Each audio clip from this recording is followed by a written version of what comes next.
బాగున్నారా? నాకు సమాధానం రావడం లేదు. బాగున్నారా? ఓకే. నిజంగా గతించినటువంటి కాలం అంతా కూడా దేవుడు తన మహాకృపను బట్టి మనల్ని సజీవులకు నిలిపి ఈరోజు ఈ క్షణం ఇక్కడ ఇలా చేరి దేవుని యొక్క మరణాన్ని మనము ఒక పండగలాగా చేసుకోవడం చాలా అద్భుతం కదా. అసలు మనిషి చనిపోయినప్పుడు ఒక పండగ వాతావరణం క్రియేట్ అవుతుందా అనేది క్వశ్చన్ మార్క్. అవుతుందా? ఎవరన్నా అడిగి చూడండి. సో లేదా చనిపోయిన వ్యక్తి దగ్గరికి వెళ్ళి అడగండి. సో ఎలా ఉంటారంటే వారు కోల్పోయినటువంటి ఆ యొక్క ఫేస్ వారిని ప్రతిబింబిస్తుంటుంది. వాళ్ళని చూసినప్పుడు ఇంకా ఏదో మాట్లాడే ప్రయత్నం చేస్తే కానీ వాళ్ళు బోర్న వినిపిస్తుంటారు. సో అలాంటి సిచ్యువేషన్లో వాళ్ళతో మాట్లాడడం కన్నా సైలెంట్ ఉండడమే ఉత్తమం అని చెప్పి చాలా మంది కూడా సైలెంట్గా ఉంటారు. కానీ మనం చేసేటువంటి మిస్టేక్ అని తెలుసా? అదే క్రైస్తవులుగా మనం వాటిని బలపరచాలి, వాటిని పురుగొల్పాలి.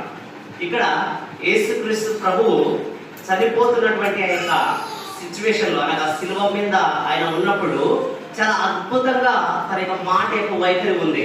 అదే క్రైస్తవులుగా మనం ఆచరించాలి.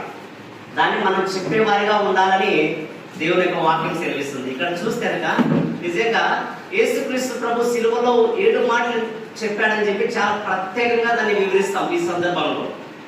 కానీ దాన్ని ఫాలో అవుతున్నటువంటి మనము ఖచ్చితంగా దాన్ని నెరవేర్చే వారిగా మనం ఉండాలి. చూద్దాం. బైబిల్లో నిజంగా మనం చూస్తే చాలా అద్భుతంగా ఈ మాట ఎప్పుడైనా చదివాం కదా. సో మొట్టమొదటిగా మనము విన్నటువంటి మాట మనం చూసాము. తర్వాత 2 మాటలు మనం చూసాము. చాలా అద్భుతంగా దైవజనులు అత్తగారు అన్నగారు కూడా చాలా బాగా వివరించారు. థర్డ్ మనం ఏం చూసాక ఇక్కడ చూసాక యోహాను సువార్త 19:25 వచనం చూసాక ఆయన తల్లియు